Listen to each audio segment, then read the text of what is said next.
All right, welcome back, people of the internet, to another episode of the Waveform podcast. We're your hosts. I'm Marques. I'm Andrew. And in today's episode, we got a little bit of a variety pack. So we've got Sony's new lineup of gaming peripherals that, I'm just going to say it, looks like it's targeted for the PS5, but it's for a bunch of other stuff too. But we also have an EV to talk about, not just Tesla, but a new one from Hyundai, which looks really interesting.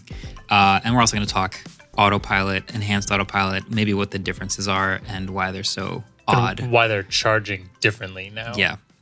But first, let's talk about this new Hyundai Ioniq 6 reveal. I actually saw an Ioniq 5 today on the way to the studio. Yeah. It had a student driver sticker on the back. That's weird. And that to me said, oh, wow, this is a person who will probably never drive a combustion engine car. It's an interesting point. I don't know, like, student driver cars, they're usually the ones doing, like, the tests in before your permit. Are those owned by the people giving the test, or is it owned by the company doing it, or are you? If it has it's a sticker that was on it. It was a sticker on the back. I think it can be a company that just teaches people to drive, teaches permit drivers how to pass the license test, or just teaches first time drivers. How to makes drive. sense to do EV there just for gas because they're not making the student driver pay for the gas. Yeah. But at the other hand, if you're then going to an ICE engine afterwards, that's a little strange. I guess it's not that different. You just, instead of driving an automatic, it's just a smooth automatic because there's only one gear. You know, basically the same thing. With way more torque and way more torque, a little faster. But cool. I think this is really neat, and I think looking at it at first, it's pretty unique. I want to say the first thing here with the naming. I have nothing against the Ioniq 6, but the fact that it is a bigger number for a smaller car is really confusing. The whole time I was typing this outline, I was calling it the 5 and then assuming the 5 was the 6. So it's kind of like what Polestar did too, right? They have the Polestar 2 and then the Polestar 3. That goes bigger. Yes. And then the Polestar 4 is like a car again, so it'll be smaller. So I don't know, maybe they could have separated into different lines. Why would anyone do logical naming? It doesn't make sense. This is just a TikTok sort of evolution, meaning like tick talk, you know what I mean? You know, not like TikTok, but like small jump to the 5. So it looks big pretty jump cool. To the 6. It's a cool. No, I actually like it. Okay, I retweeted it saying the Ioniq 6 kind of looks like an Apple Magic Mouse, which is kind of funny, but there were some other interpretations that I liked of what it looks like. A lot of people seem to be seeing Porsche in this. Yes. Do you see Porsche in this?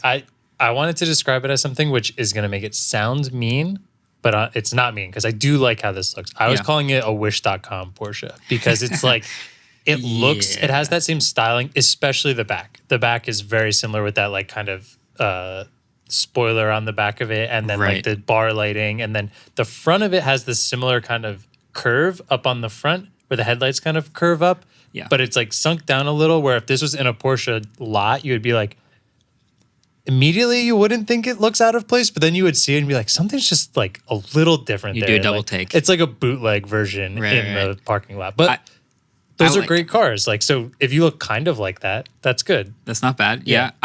That's actually funny to me when I see the side profile. So it's a very sleek car. It's the most aerodynamic car to go into production, tied for the Lucid Air with a drag coefficient of 0.21. Beats a lot of other cars. It's so sleek and low profile. To me, it actually looks just like, remember the Maybach? You're talking about how it's like curved, almost like a super long dome profile. Yeah. It looks like a Maybach with a little spoiler on the end of it. But I like what Hyundai, or what they've been, am I saying Hyundai right? Okay, wait. I looked this up because last time we mentioned this, people said we were saying it wrong. And of course we are. There are a lot of ways you can pronounce it. To be fair, Hyundai is like how it is just pronounced in the US from their own marketing. Like the commercials we have listened to our entire life. This is hilarious. Keep going. Hyundai. Yeah. Okay. Apparently, I looked it up.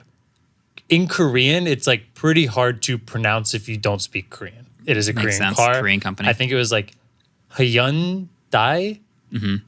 But nobody says it. Look like it up. that. If you're wondering, look it up. We're going to call it Hyundai. Right. Because that's how we grew up with it. And that's how they call it here. Can I just use that exact same logic to defend Maybach? I was going to say, you just said that. And I was like, that's another thing we've been told that we were wrong on. It's definitely Maybach. But if you just finished listening to a Rick Ross song, you can say Maybach. Because I did. I don't get that reference. It's how he says it in his songs. Okay. Yeah. So anyway, yeah, the Ioniq 6, it's a unique looking EV. I guess my questions when I see this, it's like, okay, I really like what Hyundai's been doing. I see a Hyundai behind me on the highway and I'm like, whoever's doing their headlights, shout out to them. Oh, they have some I cool, like their lights. They're having fun with it. Yeah, they're unique and they're not afraid to try new stuff. Yeah, the Santa Cruz has, and some of their other SUVs has like that crazy grille where the lights almost blend into it. Like a V shape. Yeah. Then didn't they do was it the Elantra where the headlights almost continued up the front trunk seam and like glowed up to that? They're having fun for sure. Daytime running lights are going crazy. Yeah. So when I see a new Hyundai car, I already like the aesthetic. I'm curious about, well, it's an EV, so price, range, and charging speed. Yeah. Mainly those three things. I think it's pretty safe to say the like base of this is probably going to be insanely similar, if not exactly the same as the Ioniq 5, right? It's not that the Ioniq 5 is a taller car and like an SUV, but overall it's pretty similar. For reference, that's about 45 grand and has about a 300-mile range.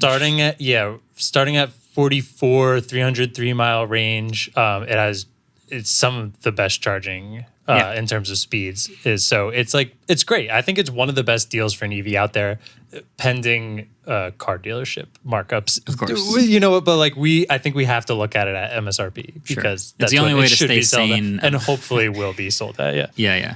And so I can imagine it. I think people think it's going to be cheaper because it's a sedan rather than like a crossover SUV like the Ioniq 5 is.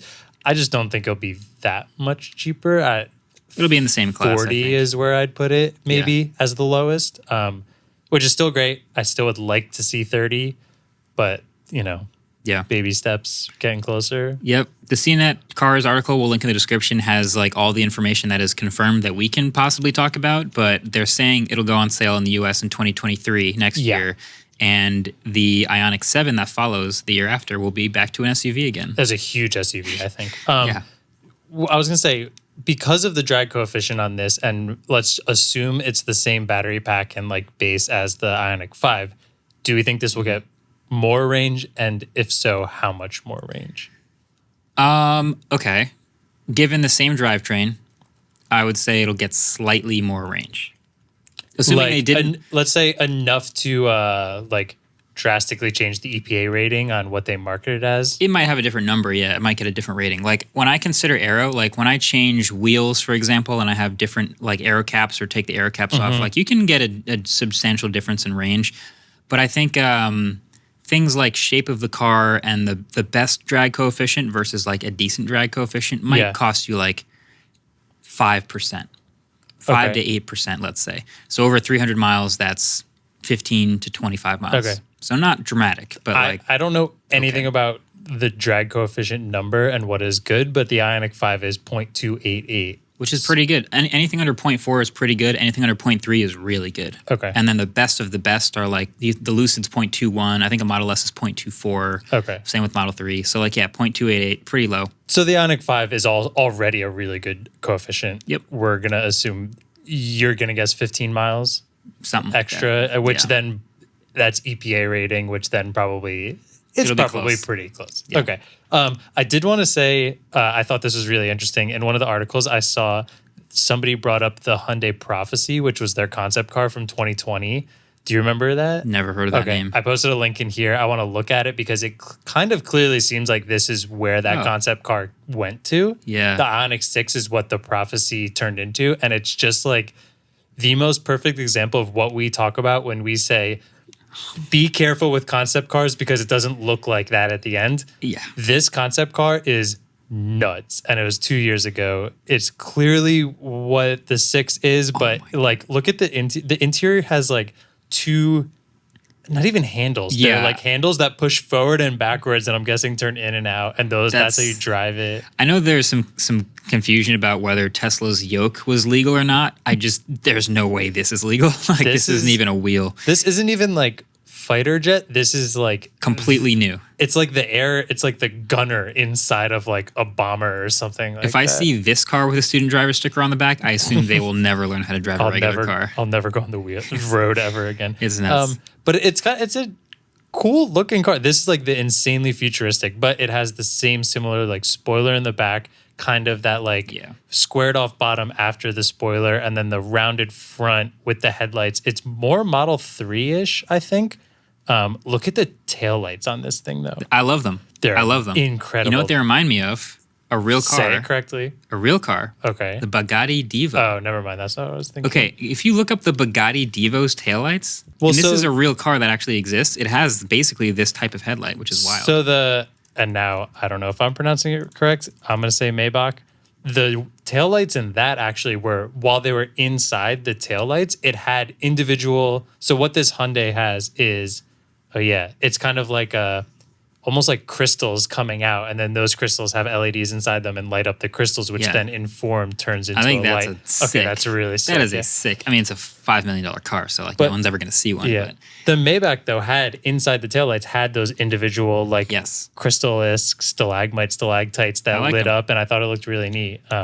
This is obviously the old concept that didn't actually happen, but it still looks really cool. And the spoiler has this weird like LED waveform-esque looking thing on it, and Hyundai's like carved into the back with lights. But I guess my thought when I see all these concept cars is like each manufacturer, when they make a concept car, has an intention to get a different amount close to that car. Does that make sense? Yeah. So when Tesla rolls out a concept car, a lot of times their intention is to get as close to that as possible. The concept car Model S and the first one they ever shipped, and the ones that shipped like to the masses right after that were very similar.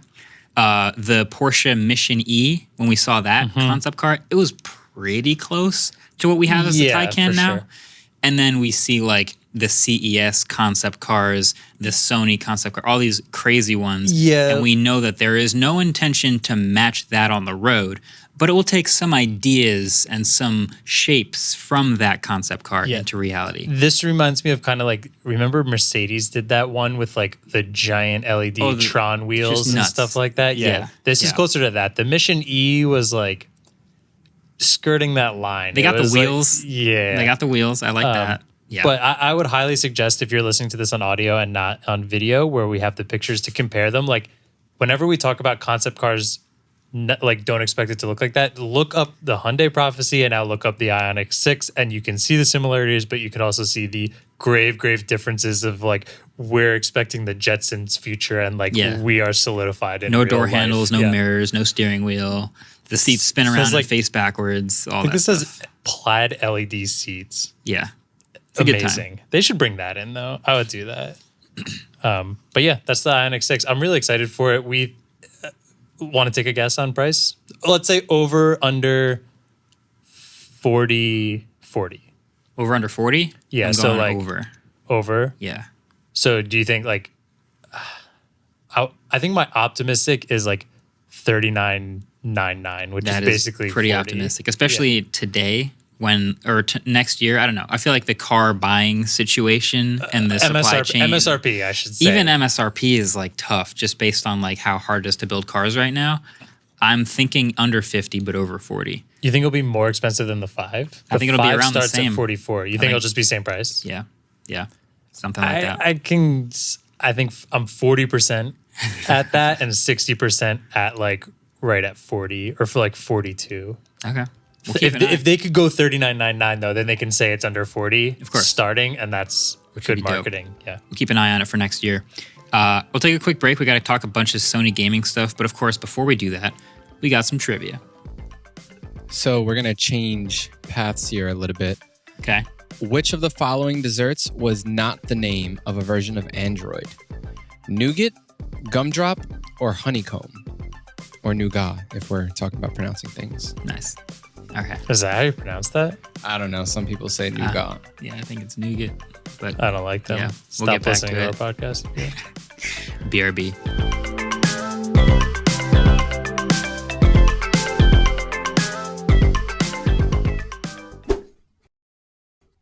All right, welcome back. So let's do a little bit of a live first impressions, a little bit of a live waveform first look at some stuff. Yeah, we're like weirdly busy, but also it's the middle of the summer, but we have a lot of stuff going on studio and main channel, but we also just an embargo dropped of this new Sony gaming. They're calling it the Inzone line. It's a new brand. It's a new Sony gaming brand. trust me when I say we have a lot of other stuff in the works, but I didn't get a chance to look at this stuff. So I've seen that the videos are out, the embargoes are out. I haven't watched or seen any of it, but I know we have this stuff. Why don't you walk me through each of them, and I'll give you my actual live, real first-time impressions. Okay. So pretty much they released a couple of gaming headsets and a new monitor. I'm guessing, like I said, it's called the Inzone line. I'm assuming this is similar to like Asus's ROG line or Logitech's G line. Yep. And it makes a lot of sense, right? Sony does PlayStation. They do some PlayStation accessories. Sony also makes great headphones, some of the best ones, some of our favorites. And they also make like, while not as popular, their TVs are incredible. Their displays tech is great. Is that what it's called? Bravia. I actually didn't know that. Yeah, they have a Bravia line of TVs. I just know at CES, they're some of the ones I'm the most impressed about because they have them in like a dark room and just this colors and everything look incredible. Their panels are great. Yeah, their panels are fantastic. So let's start headphones because I don't have the monitor here because setting it up at the podcast room would be kind of annoying, but I can tell you about that and we can discuss it because it's a very interesting monitor. We have two of their new headsets. They're basically all the same though. So we're going to look at the H9.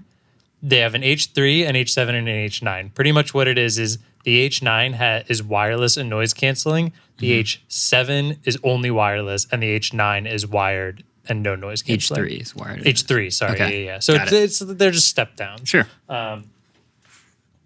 Okay, so I'm going to hold this first pair. Explain what you think about them first. So which one is this, H9? These are the H9s. We're going to look at those because they have everything. So... All right, so this is first of all, the aesthetic is very much like PlayStation. We all know what the PS5 looks like. It's black and white. It's very sleek and has like very gentle, rounded curves, and that's exactly what this pair of headphones looks like here. It's very over-ear, and these are some big cups. Look Huge at the cups. size of these. So, look at this. I'm going to put it on.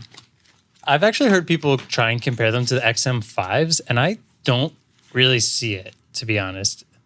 It's lightweight. They're big. And lightweight is important. Like when they're huge headphones, you don't expect them to be lightweight, but they're comfortable and light. So which is good. They look a little bit, and maybe just because it's the design choice was white and black, the Sony Pulse 3Ds, which are the PlayStation ones, which I didn't like at all.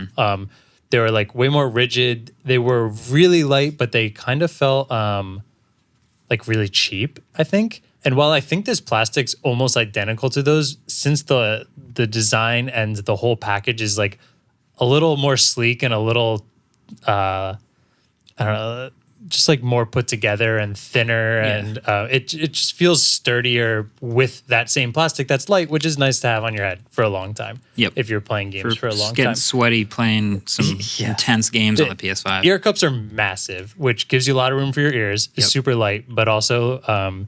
these remind me of like, do you know at CES they always have those like in the whole robot section, all the robots are like this glossy white and they have giant heads. Like this looks like if a CES robot was doing like lawn care and needed to protect its ears. This looks like an air traffic controller headset. Yeah. Doesn't it? It does. It's huge. It's got the mic on the left side of the ear cup, so you can definitely talk to people.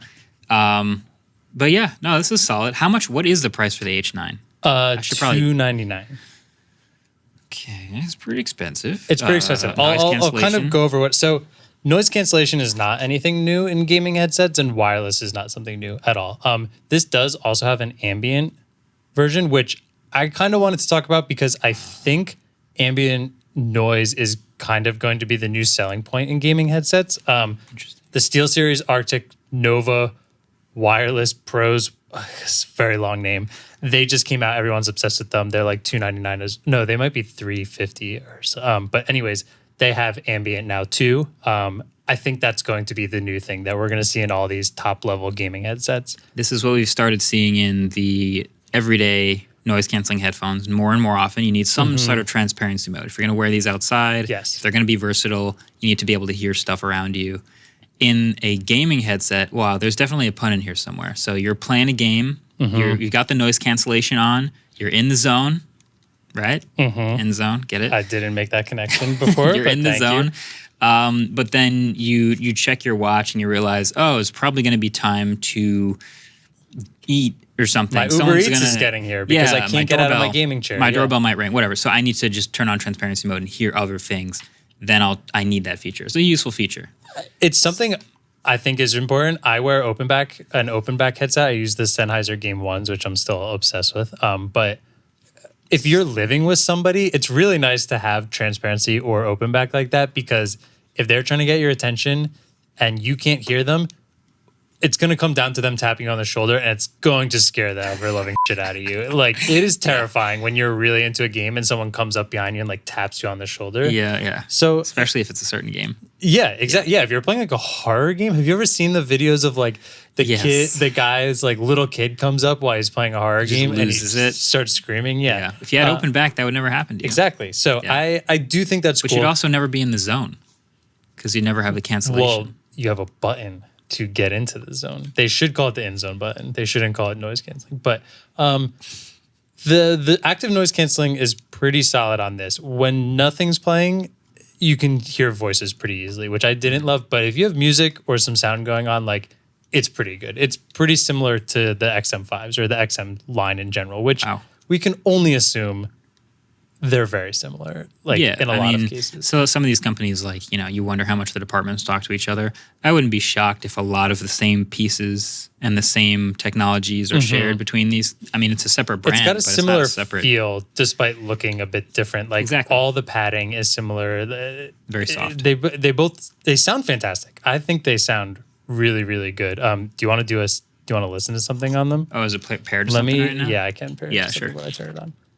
I do think they sound really good. They get stupid loud. Like, oh, they light up. I think that's really nice. Actually. Same thing with the PS5. It lights up somewhere around the glossy ring, plastic with the blue ring. So there is you'll see there's a noise canceling ambient button. It actually has 3 modes, and I'm a little confused because it doesn't list online what it is exactly. Like noise canceling, off, and transparent. Yeah, I think that's what it is. There's like an off in between. Okay. Let's see. I really look like I'm about to launch a fighter pilot. While also playing PlayStation 5. Yeah. Is this the dongle? Yes. Okay. Which USB-A dongle. USB-A dongle, but does this come with? I don't know. Most gaming headsets do this because Bluetooth, you use it 2.4 gigahertz wireless rather than Bluetooth, so you don't have any latency. But let's play this. You can describe to us what it's like. So right now, transparency mode is on, so it sounds like a normal set of headphones. I'm going to hit the button. Now it's off, and one more time. That was good. I'm in the zone right now. Are you in the zone? I can't Can you tell hear what me you're at saying. all? This is always the time where I just debate if I want to pretend that I'm talking or actually talk. The volume's not even that loud, and I can't hear. Crank it all the way up. Crank it? It's loud. I can hear it in my headphones. Marques is just, for audio listeners, he's just sitting next to the microphone like normal, and you can hear it coming through. These things get loud.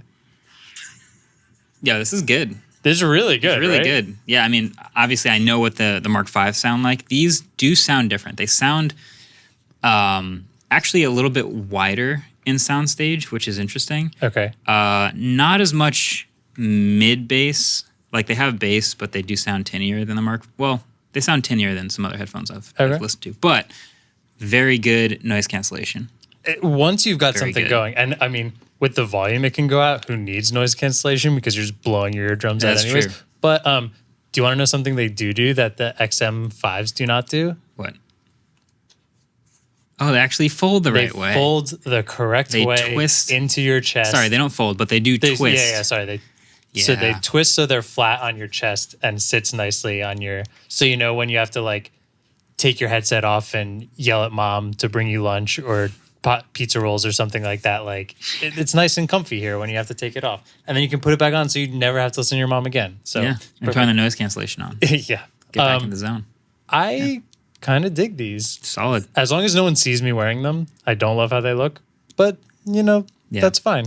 I went out and spent a lot of money on speakers for my gaming setup at home, so I wouldn't buy headphones for gaming. But if I was doing like PC gaming, which these are also great for. Well, that's what's cool about these is they have a dongle that can connect to your PS5 or your PC, whereas all of Sony's stuff before was clearly for the PS5. This is getting into the PC world of things, and I think that's really awesome. Wearing headphones for like a lot of PC gaming is like really important because if you have to listen for like footsteps or something, like in a lot of more competitive things, That's what you need to use headphones. Yeah. And I feel like that's also good for when you have noise cancellation, which these H9s do. You can turn the volume down, but you can still hear a bunch of the small like footsteps and rustling and stuff because it is so good. Noise cancellation's on. And without destroying your ears because you just have the volume up really loud, which we all are going to do anyways. But and you can do with these. Cool. I really dig these. $299 is pretty expensive, but we're getting to that point. If you're okay without noise cancellation, the H7s are wireless, don't have them. And if you really don't care about anything, H7s are $229, but then the H3s wired, no noise cancellation are $100. Okay. I think that's a solid deal. If you just are they built the same? Like they're comfortable the same exact way? Yeah, that's a good idea. That's probably what I'd recommend to people who don't need it. I'm assuming that I actually haven't even opened this box, but let's just check real quick for live unboxing. I'm definitely doing just as good of a job as you would do. I'm definitely not rushing and ripping the box or anything. Casey style.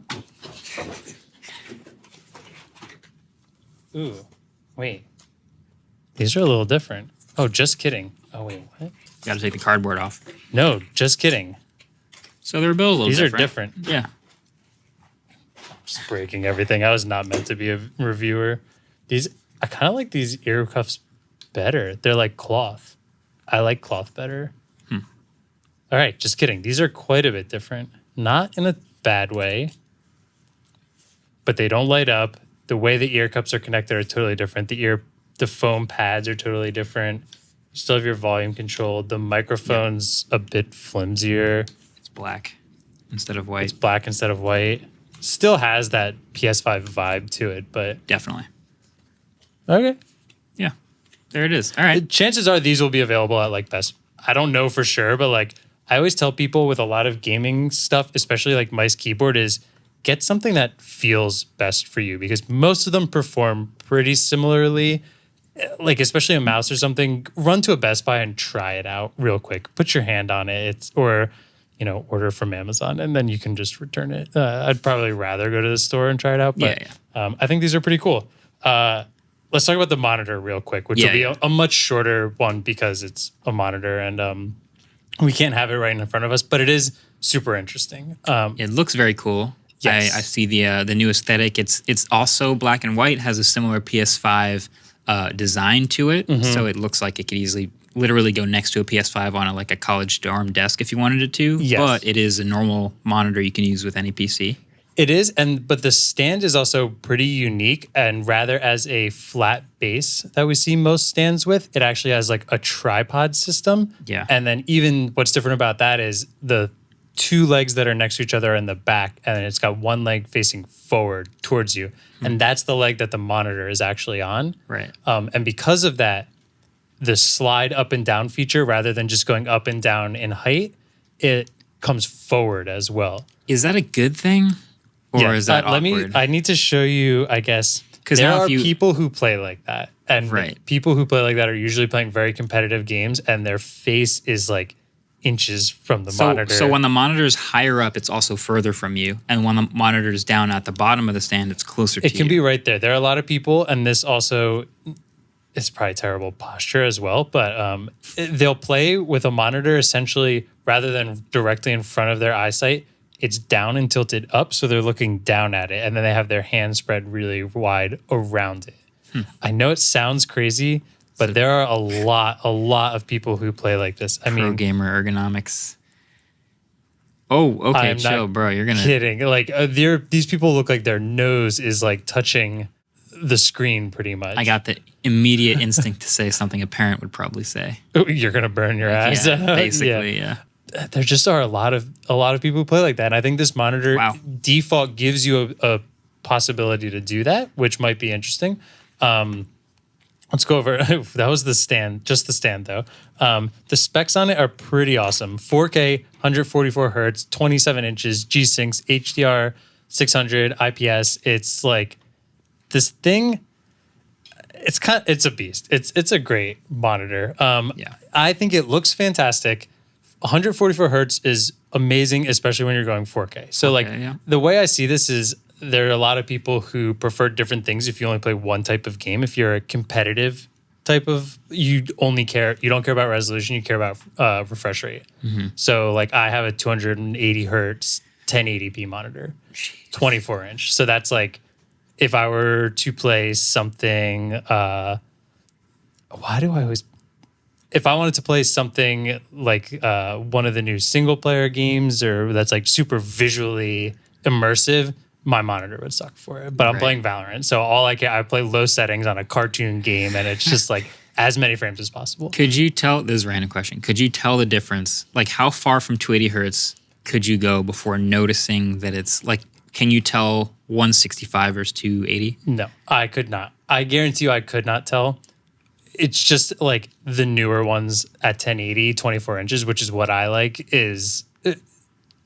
they're just like, they're not that expensive anymore. So to me, like getting the higher refresh rate and having a lower chance of it ever spiking under that is just what I'm going to go for. There are people out there who can.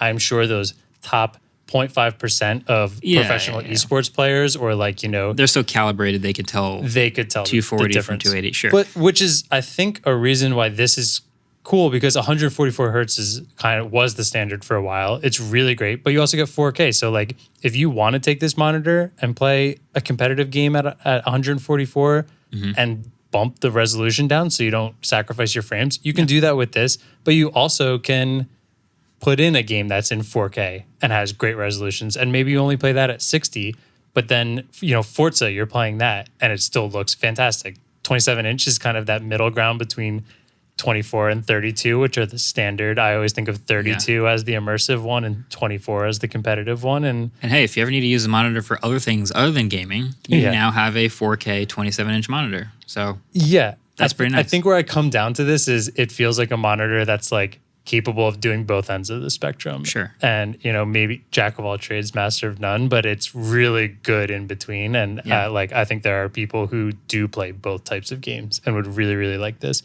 I have one caveat of why I don't love the stand. Okay. If you're someone who uses a desk mat, because the front foot faces forward, if you're using a desk mat that goes between your mouse and your keyboard and has some extra space, the minute that thing's kind of like on a desk mat, because of the surface area is so small, it wobbles. And if you don't have like a full desk mat where all 3 feet are on it, and only the front foot's on it, it's wobbly. So you got to either put it too far away or too close to you to get rid of the wobble. To get all the legs on the desk mat? Yeah, I would prefer it to be on hard. So get them all off the desk mat. I would prefer it to be all off that, which you could just get a huge mouse pad and don't have a mat under your keyboard, which a lot of people do, but I don't know. Very nitpicky. It wouldn't work. I would put it on an arm immediately, and then you kind of lose the fun. Alternate version, get some scissors and cut a little notch out of the top of your mouse pad. They should sell a mouse pad that has with the Inzone notch. Cut out. Yeah. There you go. There you go. Price for that, $8.99. I don't want to go too long on this, but I used it for like a week. I've tried it on Valorant. I've tried it on, I put No Man's Sky on it. I played No Man's Sky for a little bit. Maybe I'll get into that. It looked beautiful. It's a really, really nice looking monitor. I think it looks amazing in like a setup for if you care more about the picture of your setup than you do about actually looking at it. It's a fantastic looking monitor. Sweet. Well, we do have to take another break, but when we come back, we're going to talk all about Tesla's Enhanced Autopilot versus regular Autopilot versus just self-driving or whatever they're calling the stuff. But we got to take a little bit of a trivia question too before we go. So this one is a little bit difficult. Maybe not. I don't know. We'll see. Who founded YouTube? There are 3 founders. You get 1 point for each.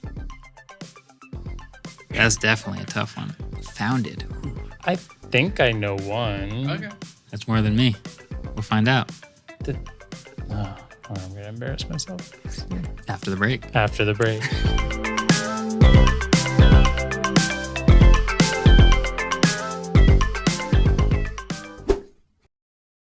Welcome back. I saw something in a headline about, I think it actually started on Twitter. Someone told Elon Musk that they should sell Enhanced Autopilot for $6,000 as a middle step between, I guess, a stock car and full self-driving.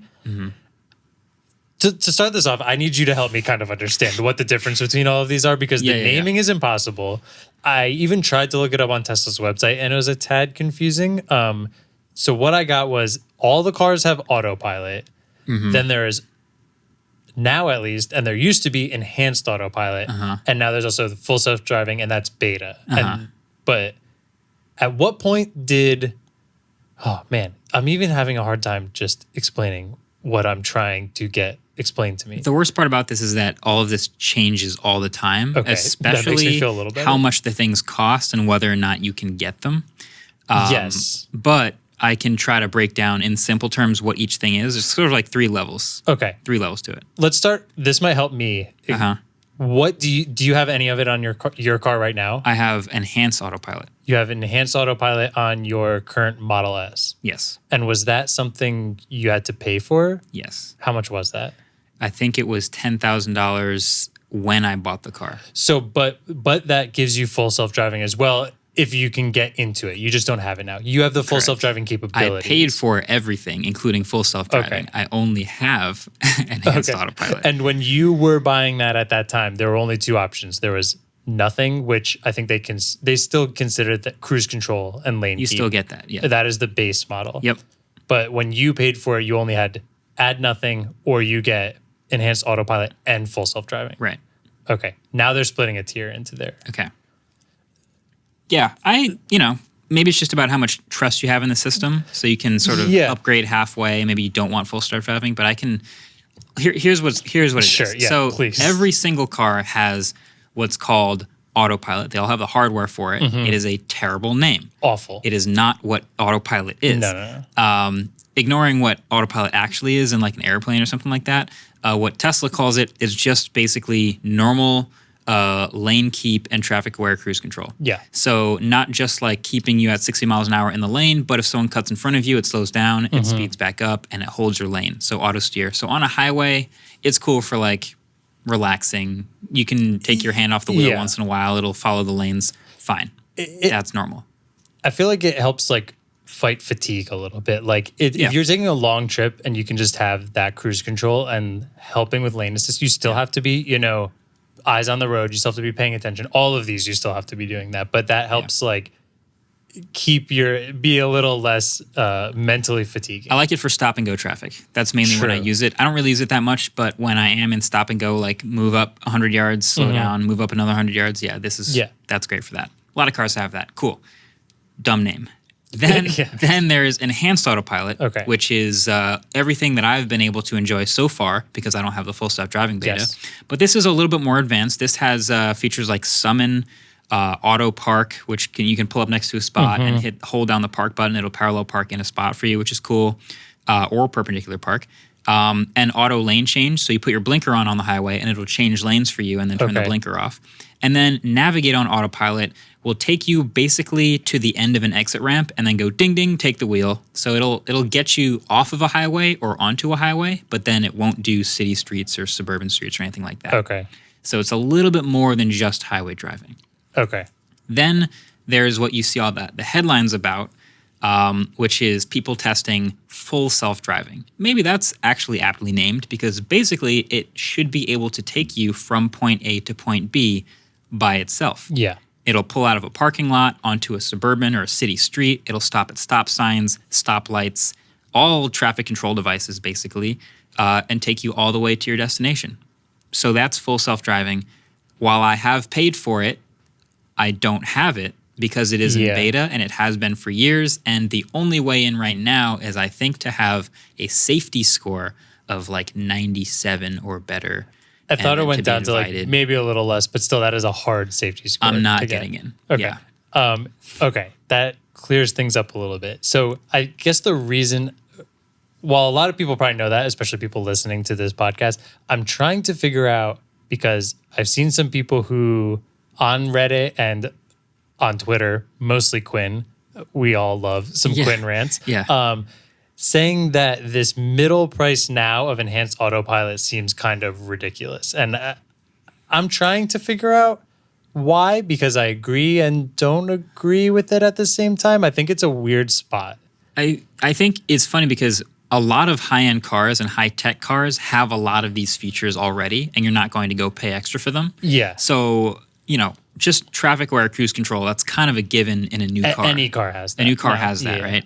In a new higher-end car, auto park is a increasingly common feature. Yes. Right? You can frequently have lane changes or things like that. My car does blinker assisted. Is that what you call it? The does that. Yeah. Blinker assist, you turn it on, it changes lanes for you. It's not great. I will fully agree that the Tesla version is going to be far better than a Subaru or something like that. But a lot of these lower end cars are having stuff like that. The traffic aware cruise control, lane keep, lane changing with blinker. But it doesn't cost a ton more to It doesn't cost anything extra. It's usually stock. Yeah. So I understand the request from people to go, look, I don't want full self-driving. I don't think that is coming out of beta anytime soon. I don't want to have to pay 10 grand or whatever it is to get that. But I do want summon. Yeah. Or I do want to just be able to exit a highway or to just have the lane change stuff. I just want that. I don't want to have to pay $10,000 for that. So just give us a tier halfway to full self-driving where I get the advanced or enhanced autopilot features. I'm doing air quotes for audio listeners, but not all the way. So I get that request. The price is, I don't know how much is it, like $6,000? Is that what it is? That's $6,000. And is full self-driving 12 now?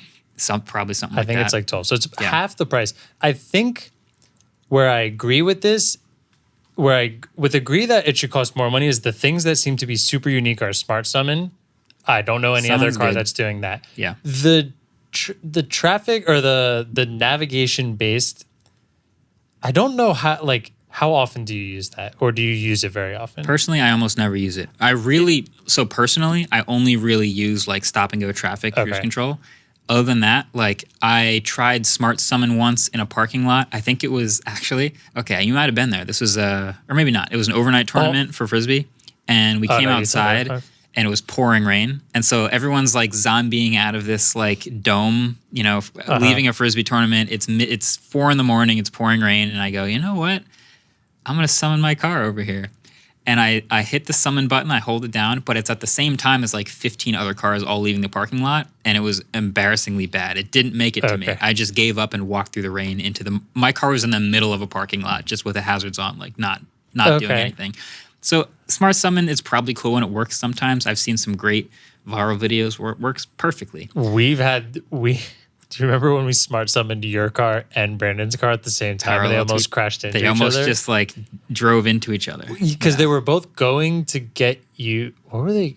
But one went too far and then started backing up and the other was still coming forward. Yeah. And then I think both of you guys just hit the stop button. Just released, yeah. Okay, so auto lane change, I feel should just be on regular autopilot. We're seeing most cars with that at this point. I agree. Navigate on autopilot, it's not even that much. It doesn't seem like if it's just getting you on the exit, I guess it's good if you're I can say it's good if you're not paying attention to your GPS, but you should be paying attention to your GPS. That's exactly what it is. You'll be in the middle lane and you have your exit coming up in 1 mile and it'll just go, I'm going to get you over now. And it puts the blinker on and changes lanes and gets you to the exit ramp and then takes the exit ramp. And while you're on the ramp, it goes, all right, time for you to take over. So if you're really not paying attention, it'll get you there.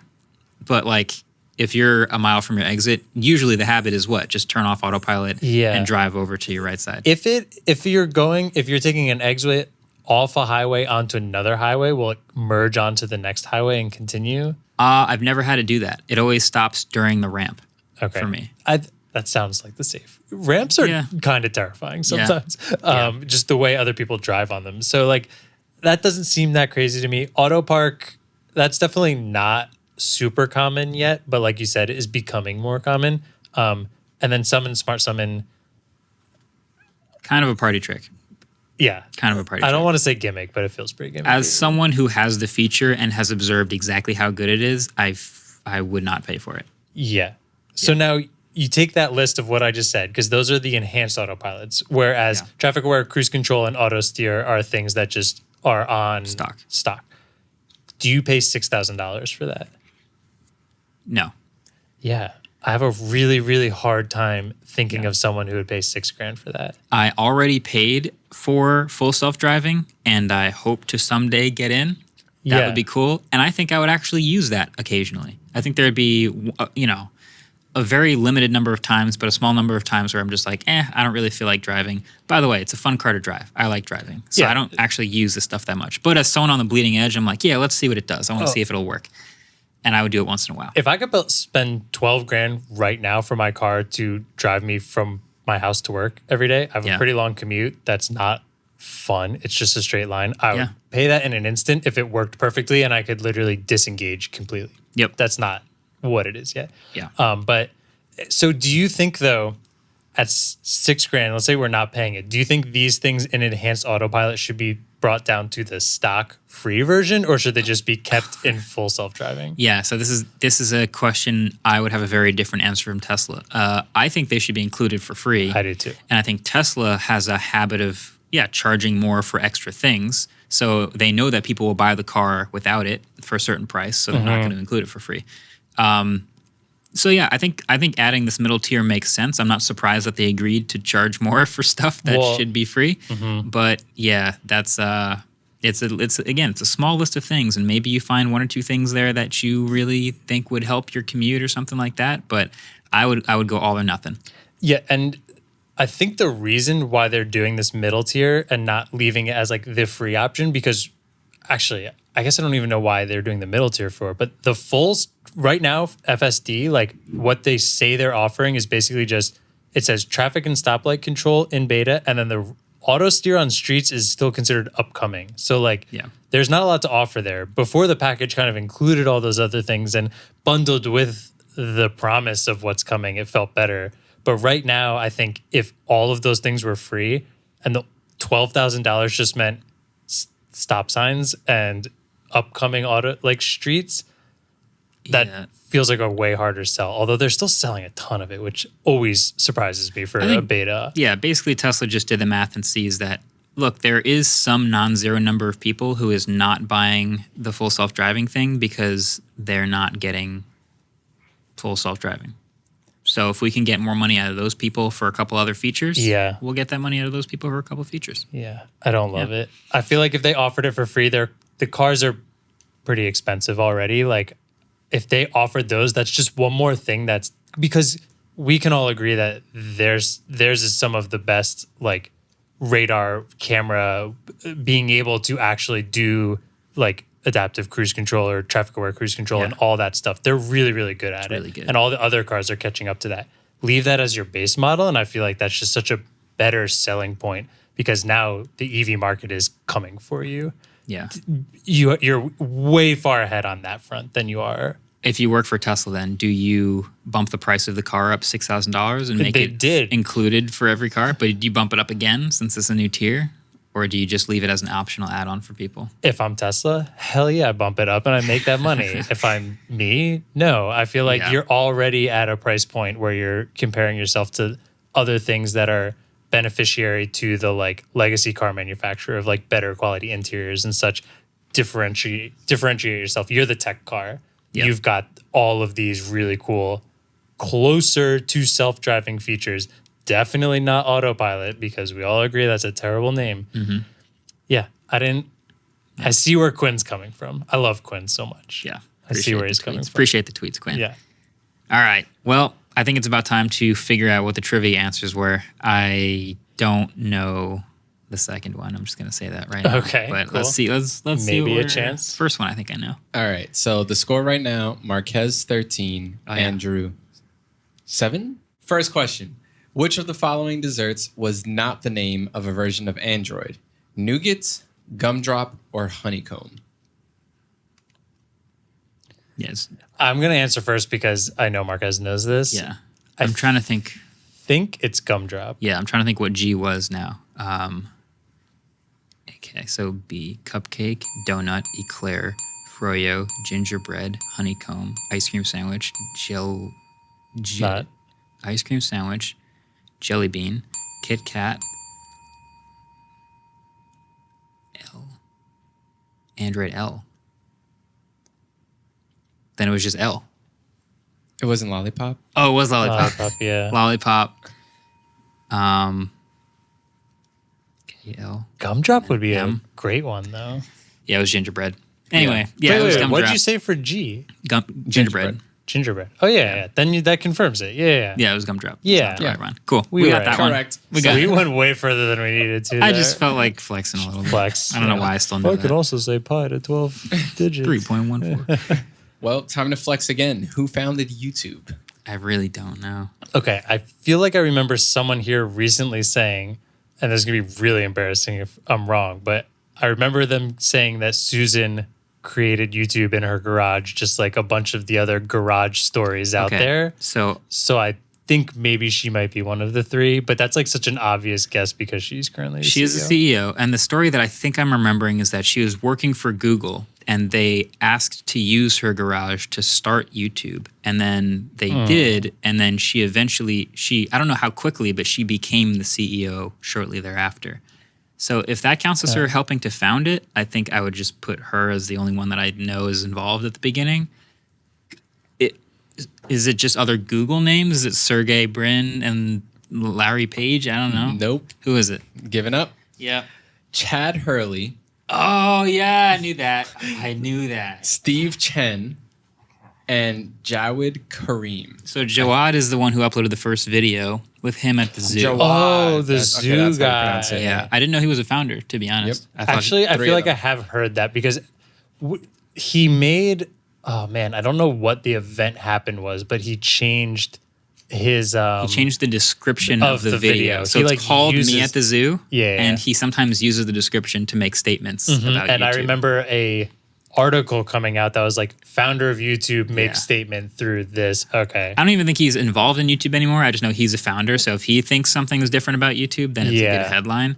Yes. I forgot he was the founder. Okay, that's Yeah. cool. I did know Chad Hurley. I want to say he follows me on Twitter, actually. Yeah, the only one I didn't know like for sure was Steve Chen. Same.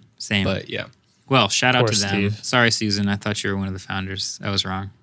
But I think it was in your garage. Wait, so Susan got to become CEO because, I thought that I was got a joke. garage. If any, I don't know if that's a because, but it is. no, I'm sure she's very qualified, Yeah. and there's actually reasons why. But I Yeah. mean, like, if any big tech companies want to use your garage, I got you. Have you seen the garages out there? Mine's probably bigger than those. Though it's like It's not very big, but I bet you it's bigger than some of those a ones. lot out of those there. are like a very small house, and then the garage is most of the square footage. Yeah. And it's literally an office. It's crazy. Yeah. Anyway, okay, so we both got one and both missed the other Yep, one. so final score, Marquez 14, Andrew 10. Not bad. Are we resetting this, or are we just going to keep going? I was saying that we should have reset it for July and like have this be like a final trivia showdown. When did we start this? This is like. Yeah, that's a lot of points. Do you know what? Next week, let's do the back half of the podcast. Give us a bunch of trivia questions, and we'll settle this once and for challenge All accepted? right. all. We'll finish the first half of 2022 trivia challenge. I'm super down. We'll wrap her up. Looking forward to that. Cool. Cool.